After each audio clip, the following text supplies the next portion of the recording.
అది ఏనాడో రద్దయిపోయి ఆ ప్రెసిడెన్షియల్ ఆర్డర్లో ఉంది ఇది. మత ప్రచారం చేస్తే మతం మారితే కులం పోతుందని. కానీ అది రాజ్యాంగం కన్నా ఎక్కువ కాదు. రాజ్యాంగం చెప్పిందా మీకు?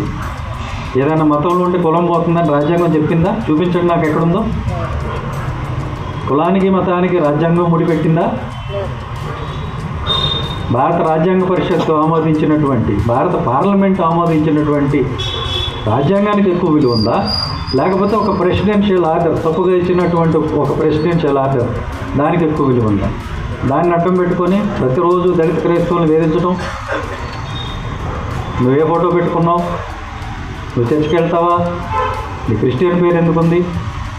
ఇవన్నీ మన ఆంధ్రప్రదేశ్ హైకోర్టు చెప్పింది. చూసుకోండి, ఆలోకం సుధాకర్ బాబు వర్సెస్ స్టేట్ ఆఫ్ ఆంధ్రప్రదేశ్ తీర్పు చదువుకోండి. స్పష్టంగా రాశారు అందులో. చర్చికి వెళ్ళినందు మాత్రాన్ని క్రైస్తవుడు కాదు, గురుద్వారాకి వెళ్ళి వచ్చినందు మాత్రాన్ని సిక్ అయిపోడు. పార్లమెంట్కి వెళ్ళి వచ్చినందు మాత్రాన్ని నేను పార్లమెంట్ మెంబర్ని అయిపోతానా? విజిటింగ్ పాస్ తీసుకుని వెళ్ళొస్తాం. సినిమా చూడటానికి సినిమా హాల్లోకి వెళ్ళి వచ్చినందు మాత్రాన్ని సినిమా హీరో అయిపోతాడా? అలాగే చర్చికి వెళ్ళినంత మాత్రాన క్రైస్తవుడు కాదని చెప్పారు. బైబిల్ ఉన్నంత మాత్రాన క్రైస్తవుడు కాదని చెప్పారు. కేవలం బాప్తిసం తీసుకొని మత ప్రచారం చేస్తే మాత్రమే క్రైస్తవుడిగా గుర్తించబడతాడు తప్ప మిగతా క్రైస్తవ పేరు పెట్టుకున్నా, ఏది పెట్టుకున్నా, ఏం చేసినా కూడా క్రైస్తవుడు కాదని చెప్తే ప్రతిరోజు నరకం చూపిస్తున్నారు, వేధిస్తున్నారు. ఇది కరెక్ట్.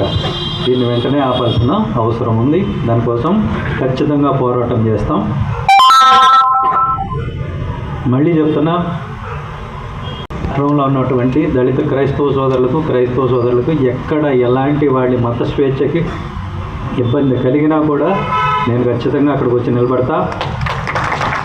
మన ఎయిమ్ సైనికులందరూ కూడా అంబేద్కర్ వాదులు, అంబేద్కర్ సంఘాల వాళ్ళందరం కూడా మీకు అండగా ఉంటాం. భారత రాజ్యాంగం ఇచ్చినటువంటి స్వేచ్ఛ దాన్ని ఎవరు కూడా హరించడానికి వీలు.